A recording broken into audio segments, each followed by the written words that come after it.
Plugged in. Uso ngayon ang pagiging eco-friendly. In fact, many car companies have been moving towards making electric vehicles. Mga sasakyang makakabawas sa emissions ng pollutants tulad ng carbon dioxide at nitrogen dioxide. Pero isang bagay ang mahalagang tandaan ng EV car owners. Read the manufacturer's guidelines kung paano at kailan dapat i-plug in ang car battery para gumana ito ng maayos at maging laging handa for city driving or for long-distance travel. We can be compared to EV cars. Hindi natin kaya mag-go-go-go lang without recharging. Physically, kailangan natin ng self-care kung saan ay meron tayong sapat na tulog, pagkain at exercise or other activities that increase our heart rate. Makikita rin natin ang magandang effect nito sa ating emotional and mental well-being. Pero higit sa lahat, we need to be spiritually plugged in. And it's good for us to read the Bible, our manual for living.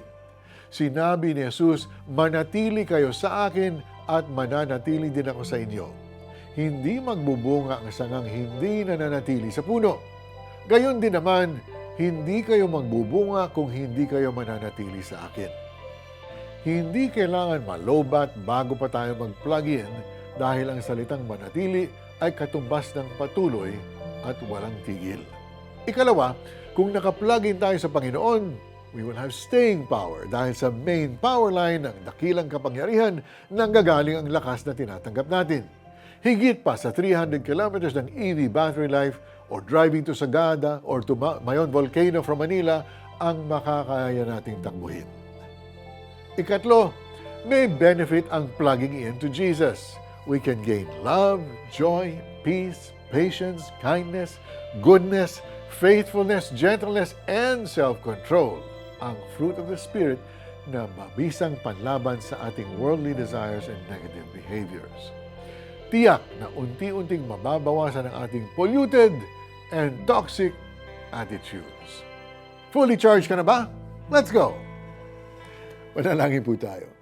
Panginoon, salamat po sa inyong mga salita na nagpapaalala ng kahalagahan ng isang relasyon sa inyo. Help me, Lord, to remain in you every day so that you can lead me. In Jesus' name I pray. Amen.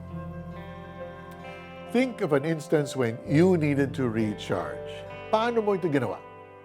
Kung meron kang gustong baguhin sa ginawa mo, ano ito at bakit? Manatili kayo sa akin at mananatili din ako sa inyo. John chapter 15, verse 4. I'm Mari Kaimo. Thank you once again for joining us. We'll see you next time. God bless.